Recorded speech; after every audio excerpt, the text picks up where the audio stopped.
নবীর কাছে 500 বার 700 বার 1000 1500 বার, আর আমাদের নবীর কাছে এসেছিলেন 24000 বার। এক এক দিনে দুবার তিনবার চারবার করে। আর আজকে 14 দিন 2 সপ্তাহ হয়ে গেল, জিবরাইল ফেরেশতার কোনো দেখা নাই।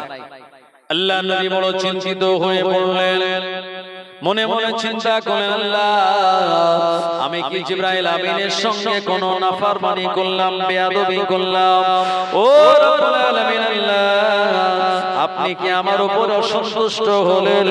এতদিন হয়ে গেল জিবরাইল আমিন আমার কাছে আসে না।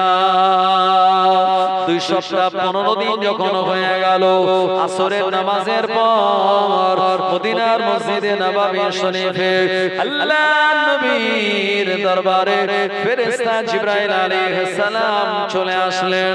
আসসালাতু ওয়াসসালামু আলাইকা ইয়া রাসূলুল্লাহ, আসসালাতু ওয়াসসালামু আলাইকা ইয়া হাবিবাল্লাহ। আল্লাহর নবী সালামের জবাব দিয়ে বললেন, ও জিবরাইল আমি কি তোমার সঙ্গে কোনো বেয়াদবি করেছি? জিবরাইল আল্লাহ তাআলা কি আমার উপরে নারাজ হয়েছেন? জিবরাইল আলাইহিস সালাম বললেন, না না না ইয়া রাসূলুল্লাহ, এমনটা নয়। তবে আপনি যেদিন ইহুদিদের প্রশ্নের সম্মুখীন হয়েছিলেন, রূহটা কি আপনি বলেছিলেন আগামীকাল জবাব দেব। ইয়া রাসূলুল্লাহ হাবিবাল্লাহ, ওই আগামীকাল জবাব দেব এই কথাটার সঙ্গে আপনি ইনশাআল্লাহ বলেন না। আল্লাহ নবী কথাটা শোনার পরে ঝরঝর করে কাঁদতেছেন। জিবরাইল আমিন বললেন, ইয়া রাসূলুল্লাহ হাবিবাল্লাহ, হুজুর এটা আপনার কোনো গুনাহ নয়, আপনার এটা কোনো খাতাও নয়। আপনার উম্মত দিগকে আল্লাহ পাক শিক্ষা দেওয়ার জন্য বলে দিয়েছে, ভবিষ্যতে ফিউচারে কোন কাজ করার ইচ্ছা এরাদা করলে তারা যেন ইনশাআল্লাহ বলে নেয়। ইনশাআল্লাহ বললে পরে আল্লাহ কঠিন কাজগুলিকে সহজ করে দেবে।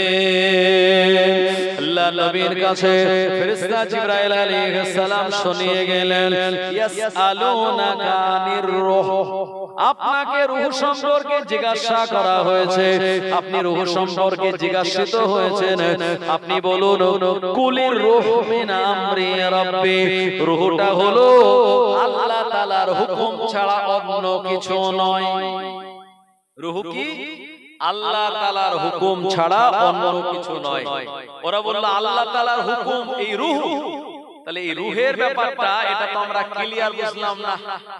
আল্লাহ পাককে সময় শুনিয়ে দিলেন, ও জিবরাইল আমার নবীকে শুনিয়ে দাও, ওমা উতিতুম মিনাল ইলমি ইল্লা কালিলা, ওমা উতিতুম মিনাল ইলমি ইল্লা কালিলা, তাদের যে ইলম আর জ্ঞান দেওয়া হয়েছে এটা হলো খুব সামান্য অল্প পরিমাণের ইলম আর জ্ঞান।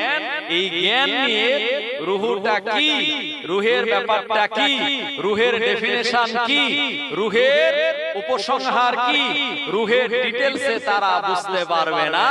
এই রূহটা হলো মিন আমরি রব্বি, আল্লাহ তাআলার হুকুম ছাড়া অন্য কিছু নয়। ওরা জবাব পেয়ে চলে গেল। ভাই সেই দিন থেকে ইনশাআল্লাহ ভবিষ্যতে কোনো কাজ করার আগে আমাদের বলা লাগবে। সুলাইমান নবী তিনি যখন বিরাট বাহিনীর সম্মুখীন হলেন, এ সময় তিনি বলেছিলেন, হে আমার কওমের লোকেরা, তোমরা আমার সঙ্গে যোগদান করো, আমি ওদের এগেইনস্টে লড়াই করব। কওমের লোকেরা সুলাইমান নবীর পাশে আসেনি। যেমন আপনার মুসা আলাইহিস সালামের কওমেরা বলেছিল, ইযহাব আনতা ওয়া রাব্বুকা ফাকাতিলা ইন্না হাহুনা কায়িদুন, হে মুসা তুমি আর তোমার খোদা গিয়ে লড়াই করো, আমরা এখানে বসে রইলাম, আমরা যাব না। ভাই ঠিক তদ্রূপ সুলাইমান নবীর কওমের লোকেরা যখন বলেছিল, সুলাইমান নবী বললেন আমি আমার 100 স্ত্রীর কাছে যাব এবং তাদের সঙ্গে আমি ফিজিক্যাল রিলেশন করব। আল্লাহ পাক 100 পুত্র সন্তান দেবে, আর 100 পুত্র সন্তানকে বড় হয়ে তাদেরকে বীর মুজাহিদ বানাবো। কিন্তু দেখা গেল 100 জন বিবির কাছে তিনি গেলেন, ফিজিক্যাল রিলেশন হলো, কিন্তু পরিশেষে দেখা গেল মাত্র একজন বিবির সন্তান হলো, তাও ছেলেটা কিন্তু হ্যান্ডিক্যাপ। সুলাইমান নবী আল্লাহকে বললেন, ও রব্বুল আলামিন আল্লাহ, আমি আপনার নবী হওয়ার পরেও আমার এই ইচ্ছাটা, আমার এই দোয়াটা কবুল হলো না কেন? এ সময় আমার আল্লাহ রব্বুল আলামিন ফেরেশতা দিয়ে জানিয়ে বলেছিলেন, ও ফেরেশতা, আমার নবী সুলাইমানকে বলে দাও, এত বড় নিয়াত করার পরে জবানে সে ইনশাআল্লাহ বলে না। যদি ইনশাআল্লাহ বলতো 100টাই ছেলে হতো, ইনশাআল্লাহ বলে নাই, তাই হয়। সুতরাং ইনশাআল্লাহর দাম কত বুঝতে পাচ্ছেন ভাই? আখিরি জামানায় এই যে ইসরায়েলের ইহুদিরা ফিলিস্তিনের মুসলমানদের মারছে, আল্লাহর নবী হাদিসে বলেছে অদূর ভবিষ্যতে মুসলমানদের সঙ্গে ইসরায়েলের ইহুদিদের যে লড়াই হবে, এই লড়াইয়ে ইহুদিরা কিন্তু তারা হেরে যাবে, তারা জিতবে না, তারা বিলকুল হেরে যাবে। এবং এত বেশি পরিমাণে তারা লাঞ্ছিত হেরে যাবে, তারা গাছ আর পাথরের আড়ালে লুকিয়ে বলবে যে এই মুসলমানদের সঙ্গে আমরা পারলাম না, গাছ আর পাথরের আড়ালে তারা লুকিয়ে পড়বে। আল্লাহর নবী বললেন, আখিরি জামানায় এই হাজারোন আর হাজারোন গাছ আর পাথর আল্লাহ জবান খুলে দেবে, গাছ আর পাথরগুলি বলবে, হে আল্লাহর বান্দা, আমার পিছনে ইহুদি লুকিয়ে রয়েছে, ওকে ধরো আর মারো। আল্লাহর নবী বললেন, ইল্লা গারকাদ নামক একটা গাছ রয়েছে, ওই গাছটা বলবে না, ওটা হলো ইহুদিদের গাছ। আপনি নিউজে খবর নিয়ে দেখুন, ইসরায়েলের ইহুদিরা এই গারকাদ নামক গাছটা গোটা ইসরায়েলের রাজধানী তেল আবিবে, এই তেল আবিব ব্যাপী তারা সুন্দর করে রোপণ করে দিয়েছে। তারা জানে অদূর ভবিষ্যতে আখিরি জামানায় আমাদের এই গারকাদ নামক গাছের পিছনে লুকাতে হবে, একমাত্র ওই গাছগুলি ইহুদিদেরকে শেল্টার দেবে। ও মুসলমান আমার জনেরা, যুবকেরা, ইহুদিরা বাইতুল মুকাদ্দাসটাকে তারা দখলে পেতে চায়, এটা কোনোদিন সম্ভব নয়। বাইতুল মুকাদ্দাস সুলাইমান নবী জিনেদের দ্বারা বানিয়েছিলেন, এটা দুনিয়ার সাধারণ কোনো পাথর নয়। সুলাইমান নবী জিনেদেরকে বলেছিল, এ জিন জাতিরা, তোমরা ডুব দাও সমুদ্রের অতল তলে, সমুদ্রের গভীরে তলদেশে ডুব দিয়ে সেখান থেকে বিভিন্ন কালারের পাথরগুলিকে তোমরা তুলে এনে আর সমুদ্রের আঠালো জিনিস দিয়ে এই বাইতুল মুকাদ্দাস মসজিদ তোমরা তৈরি করো। ও জানেরা, যুবকেরা, এজন্য বাইতুল মুকাদ্দাসে কোনো সিমেন্ট বালি রড নাই। বাইতুল মুকাদ্দাস নামক এই মসজিদে আকসায় সাধারণ কোনো পাথর নয়, সমুদ্রের তলদেশ থেকে পাথর দিয়ে বানানো। ওই মসজিদে আপনি যদি এক রাকাত নামাজ আদায় করেন, আল্লাহর নবী জানিয়ে দিলেন তার নামায় আমানে 1000 নামাজ পড়া সওয়াব আল্লাহ দান করে দেবে। এমন করে বাইতুল মুকাদ্দাস এমন একটা মসজিদ, যে জায়গায় আমার নবী মেরাজে যাওয়ার সময় 2 রাকাত নামাজ তিনি আদায় করে গিয়েছিলেন। মেরাজ থেকে ফেরার পরে ফজরের নামাজ আল্লাহর নবী বাইতুল মুকাদ্দাসে আদায় করেছিলেন এবং সমস্ত নবী পয়গম্বর আলাইহিস সালাম গণেরা আল্লাহর নবীর পিছনে মুসল্লি হিসাবে দাঁড়িয়ে গিয়েছিলেন। বাইতুল মুকাদ্দাসে নবী জাকারিয়া আলাইহিস সালাম ইমামতি করেছেন। জাকারিয়া আলাইহিস সালামের জামানায় আমার আল্লাহ রাব্বুল আলামিন মরিয়ম আলাইহিস সালামকে পাঠিয়েছিলেন, যে মরিয়ম আলাইহিস সালামের আব্বা জানের নাম হলো ইমরান আলাইহিস সালাম, যিনি একজন নবী ছিলেন। এই মরিয়ম আলাইহিস সালাম বাইতুল মুকাদ্দাসের আপন কক্ষের ভিতরে তিনি ইবাদত বান্দেগি করে ওখানে লালিত পালিত হয়েছিলেন। দুনিয়ার কোনো খাদ্য খোরাক নয়। মরিয়ম আলাইহিস সালাম তিনি যখন নামাজ পড়ার পরে নামাজের মুসল্লি আপনার মুসাল্লা উঁচু করতেন, এই নামাজের মুসাল্লার নিচে থেকে গরম গরম জান্নাতি খাবার আল্লাহ তানার জন্য রেডি করে দিতেন। একবার জোরে বলুন সুবহানাল্লাহ। এই মরিয়ম আলাইহিস সালামকে ব্যভিচারিণী লাকাব দিয়েছে ইহুদি জাতিরা।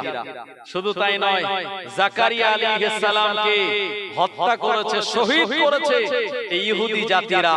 ইহুদি জাতিরা 70,000 নবী পয়গম্বর আলাইহিস সালাতু সালামের উপরে তারা তরবারি চালিয়েছিল, তাদের সঙ্গে শত্রুতা করেছিল। ইহুদিরাই সর্বপ্রথম এই দুনিয়ার জমিনে ফিতনা ফাসাদ তৈরি করেছিল। এজন্য ইহুদি হলো আল্লাহ তাআলার পক্ষ থেকে অভিশপ্ত একটা জাতি। জওয়ানেরা, যুবকেরা, মুরব্বিয়ান, বাবাজি গণেরা, এই ইহুদি জাতিরা যাদের ব্যাপারে কোরআনুল মাজিদের ব্যাখ্যায় বলা রয়েছে, নবী জাকারিয়া আলাইহিস সালাতু সালাম তিনি যখন বৃদ্ধ বয়স, আর এদিকে মরিয়ম আলাইহিস সালাতু সালামকে আল্লাহ পাক চাইলেন তানার গর্ভে সন্তান দিতে। মরিয়ম আলাইহিস সালাতু সালাম চলে গেলেন ওই বাইতুল মুকাদ্দাসের পার্শ্ববর্তী একটা নদীতে গোসল করতে। উনি যখন গোসল করে তিনি যখন উঠেছেন, এরপরে জামা কাপড় পরে নিয়েছেন, দেখলেন সুন্দর সুপুরুষ একজন মানুষ মরিয়ম আলাইহিস সালামের পাশে দাঁড়িয়ে। মরিয়ম আলাইহিস সালাম দেখলেন এই এলাকায় এত সুন্দর যুবক এখানে কেউ নেই, এই যুবকটা কে? মরিয়ম আলাইহিস সালাম যুবককে দেখে তিনি ভয় পেয়ে গেলেন। যুবক এই সময় মরিয়ম আলাইহিস সালামকে আশ্বস্ত করে বললেন, আপনি ভয় পাবেন না, আমি আপনার কোনো ক্ষতি করব না। বললেন, আপনার পরিচয় একবার আমায় দিন।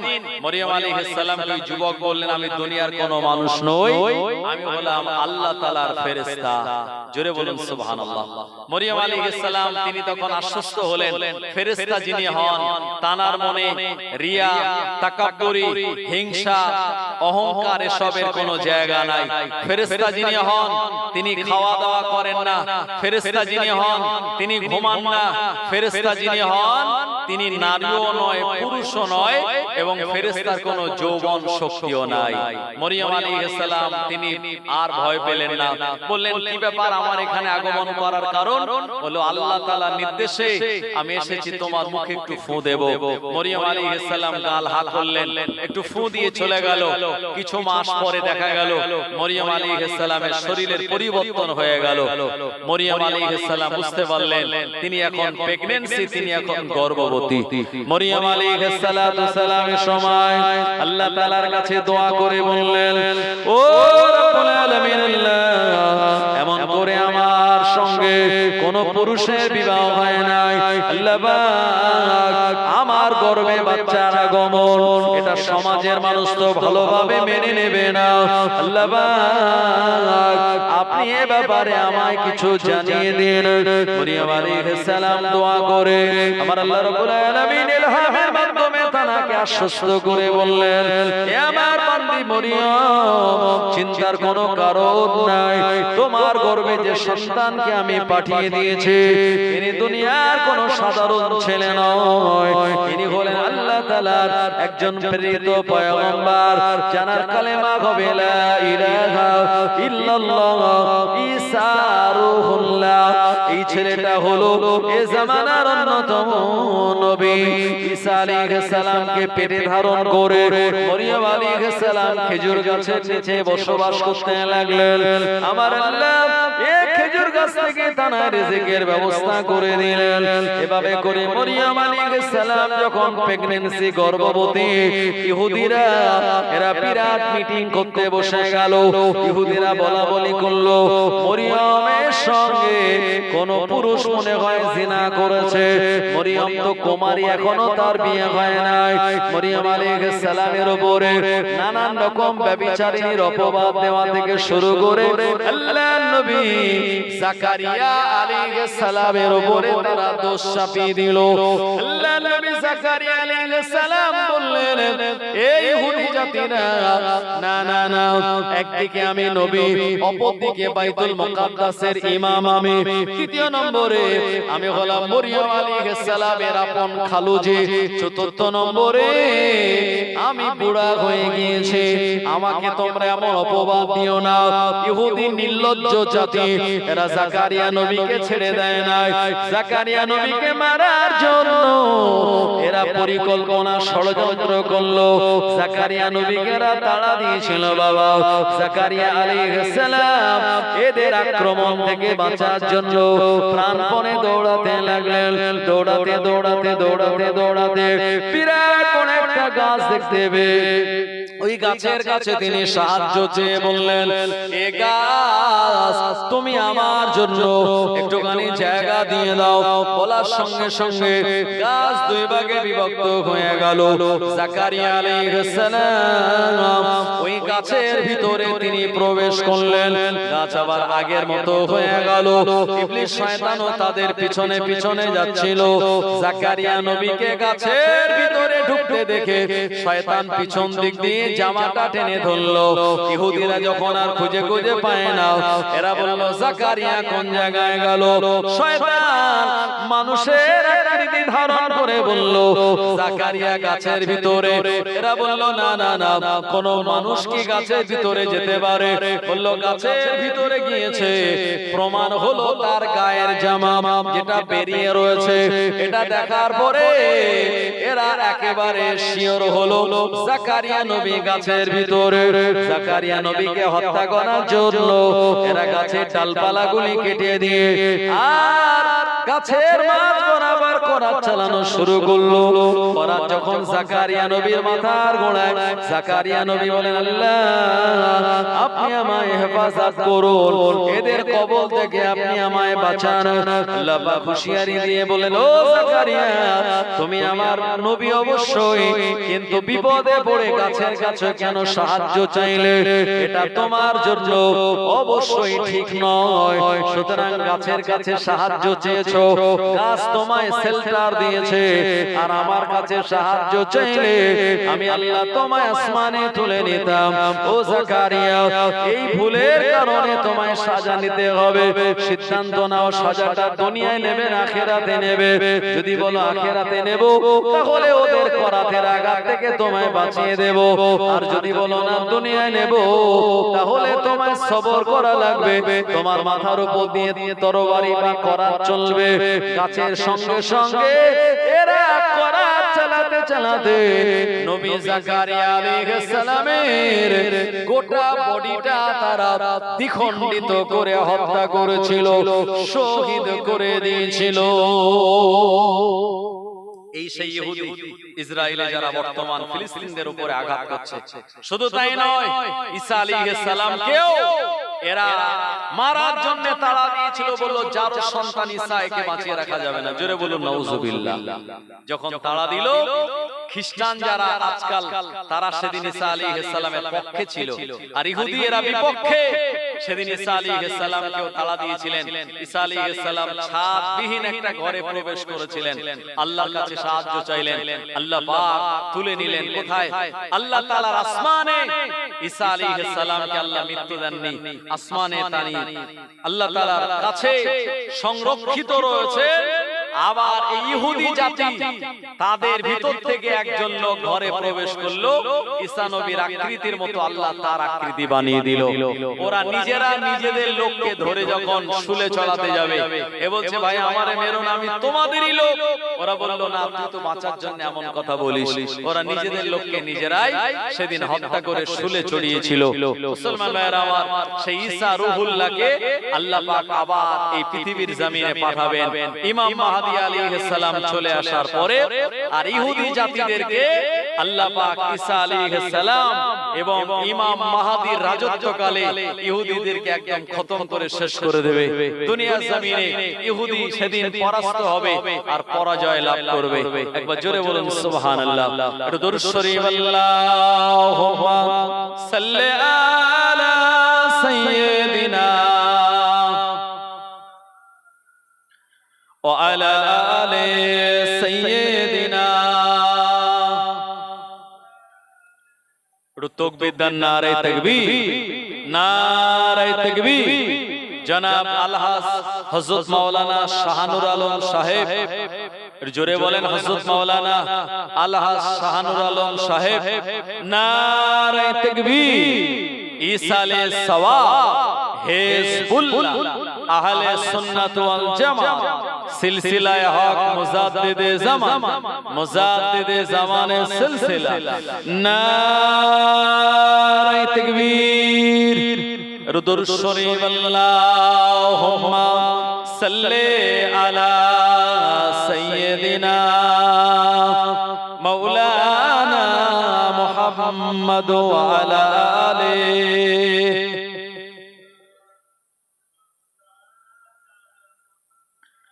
तारीफ मोहम्मद हमें लिख लिख के सुनाएंगे, हम खत्म नबूवत पे जा अपने लुटाएंगे। तारीफ मोहम्मद हमें लिख लिख के सुनाएंगे, हम खत्म नबूवत पे जा अपने लुटाएंगे। झुकना भी नहीं आता, बिकना भी नहीं आता, हम जान लुटाएंगे, डरना भी नहीं आता। आका की मोहब्बत में हम सर को कटाएंगे, हम खत्म नबूवत पे जा अपने लुटाएंगे। तारीफ मोहम्मद हमें लिख लिख के सुनाएंगे, हम खत्म नबूवत पे जा अपने लुटाएंगे। दोहराएंगे हम फिर से तारीफ अमामा की, इश्क नबी है क्या बतलाएंगे दुनिया को। जज्बाए ईमानी हम दुनिया को दिखाएंगे, हम खत्म नबूवत पे जा अपने लुटाएंगे। तारीफ मोहम्मद हमें लिख लिख के सुनाएंगे, हम खत्म नबूवत पे जा अपने लुटाएंगे। जो उनके दीवाने हैं ओ दिल के तराने हैं, गुस्ताख नबी है जो शैतान दीवाने ओ। गुस्ताख मोहम्मद का हम नाम भी बिठाएंगे, हम खत्म नबूवत पे जा अपने लुटाएंगे। तारीफ मोहम्मद हमें लिख लिख के सुनाएंगे, हम खत्म नबूवत पे जा अपने लुटाएंगे। अल्लाहुम्मा सल्ले अला सय्यदिना व अला आले सय्यदिना। বিশ্বনবী শুনিয়েছেন বাদিরু বিল আমাল ফিতানান কা কাতিল লাইলি মুসলিমান ইসবিহুর রাজুলু মুমিনান ওয়া ইউমশি কাফিরান ওয়া ইউমশি মুমিনান ওয়া ইসবিহু কাফিরান ইয়াবিউদ দীনাহু বিআরাজিম মিনাদ দুনিয়া। হাদিসটা আপনি মিশকাত শরীফে কিতাবুল ফিতির নামক অধ্যায়ের ভিতরে পেয়ে যাবেন। বিশ্বনবী বললেন বাদিরু বিল আমাল, তোমরা নেক আমালের দিকে দ্রুত অগ্রসর হও। ফিতানান কা কাতিল লাইলি মুসলিমান, তোমাদের সম্মুখে ঘুটঘুটে অন্ধকার সদৃশ্য এক ফিতনার জামানা চলে আসবে। এই জামানায় সকালবেলা মানুষেরা মুমিন হবে, সন্ধ্যাবেলা কাফের হবে, সন্ধ্যাবেলা মুমিন হবে, সকালবেলা কাফের হবে। ইয়াবিউদ দীনাহু বিআরাজিম মিনাদ দুনিয়া, অল্প কিছু পার্থিব সম্পদের বিনিময়ে তারা তাদের দ্বীন ইসলামকে বিক্রি করে দেবে। এই জামানা আসার আগে তোমরা নেক আমালের দিকে দ্রুত অগ্রসর হও। ভাই বাবা জীবনেরা, এমন করে আখিরি জামানায় ইমাম মাহদী আলাইহিস সালাম আসবেন। ইমাম মাহদী আলাইহিস সালামের পরে ঈসা আলাইহিস সালাম সিরিয়ার দামেস্কের শ্বেত মিনারের উপরে ফেরেশতার ডানার উপরে ভর দিয়ে তিনি নামবেন আসরের সময় সিরিয়ার দামেস্কের মসজিদে। এরপরে আল্লাহ পাক দুনিয়ার জমিনে আরেকটা বাহিনী পাঠাবে, যে বাহিনীটাকে বলা হয় ইয়াজুজ আর মাজুজ। ইয়াজুজ আর মাজুজ এমন একটা ভয়ঙ্কর সম্প্রদায় এ সম্প্রদায়েরা এরা হলো হিংস্র। বাদশা জুলকারনাইন এদেরকে বিরাট লোহার চাদর দিয়ে একটা জায়গায় এদেরকে আবদ্ধ করে রাখা হয়েছে। মুসলমান ভাইরা আমার, কিয়ামতের আগে এই ইয়াজুজ আর মাজুজ সম্প্রদায় এরা বার হয়ে সমুদ্রের পানি, নদীর পানি খেয়ে শেষ করে ফেলবে। মানুষদেরকে যেখানে পাবে সেখানে হত্যা করবে। এরা হিংস্র এক বর্বর জাতি, যেখানে তাদেরকে আটকে রাখা আছে। এরা সকাল থেকে সন্ধ্যা পর্যন্ত এরা প্রতিদিন জীব দিয়ে চাটতে থাকে। ইয়াজুজ আর মাজুজের জীব হলো খুব ধারালো। গরুর জীব ধার আছে না নাই? গরুর জীবে কাঁটা আছে। বাঘের জীব আরো কাঁটা। হরিণকে ধরে বাঘ যখন ৩-৪ বার চেটে দেয়, তো বাঘের জীবের কাঁটার সঙ্গে হরিণের গায়ে চামড়া জড়িয়ে ছিঁড়ে চলে আসে। তো ইয়াজুজ আর মাজুজ এও হলো হিংস্র জাতি, যাদের জিহ্বা হলো কাঁটাযুক্ত, ধারালো। এরা প্রতিদিন লোহার চাদরটা চাটতে থাকে। চাটতে সকাল থেকে সন্ধ্যা পর্যন্ত এরা চেটে চেটে যখন ক্লান্ত হয়ে যায়, লোহার মোটা চাদর তখনও পাতলা হয়ে যায়। এরা ক্লান্ত হয়ে বলে, আগামীকাল আসবো, আবার চাটতে লোহার চাদরটা ভেঙে ফেলবো। কিন্তু ওরা ইনশাআল্লাহ বলে না। আর যেই ওরা কাজ বন্ধ করে দেয়, চাটা বন্ধ করে দেয়, আল্লাহ পাক তখন আবার লোহার চাদরটাকে আগের মতো মোটা করে দেয়। বিশ্বনবী বললেন, অদূর ভবিষ্যতে কিয়ামতের আগে এরা সকাল থেকে বিকাল পর্যন্ত এই লোহার চাদরটা চাটতে চাটতে যখন পাতলা হয়ে যাবে, এরা জবানে বলবে, আগামীকাল ইনশাআল্লাহ আমরা আসবো এবং লোহার চাদরটা ভেঙে বেরিয়ে যাব। ও জওয়ানেরা, যুবকেরা, ইনশাআল্লাহ যখন তাদের জবান থেকে বেরিয়ে যাবে, ওই লোহার চাদরটাকে আল্লাহ আগের মতো মোটা করে দেবেন না, ওই রকম পাতলা থাকবে।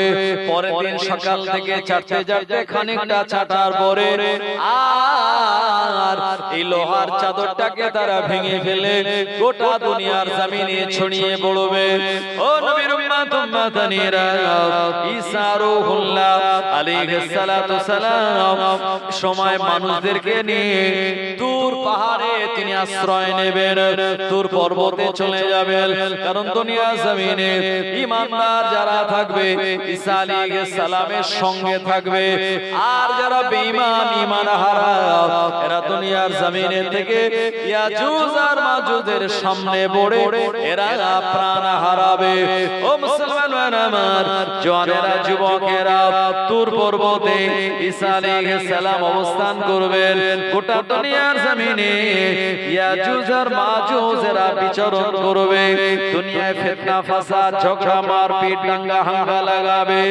ঈসা রূহুল্লাহ আল্লাহর কাছে দোয়া করে বলবেন, ও রব্বুল আলামিন, আল্লাহ ইয়াজুজ আর মাজুজের কবল থেকে আপনি আমাদিগকে পরিত্রাণ দান করে দিন। এ সময় ঈসা আলাইহিস সালামের দোয়াটা আল্লাহ তাআলার দরবারে কবুল হয়ে যাবে। ইয়াজুজ আর মাজুজকে আল্লাহ পাক ধ্বংস করে দেবেন। আসমানি একটা গজব তাদের উপরে চলে আসবে।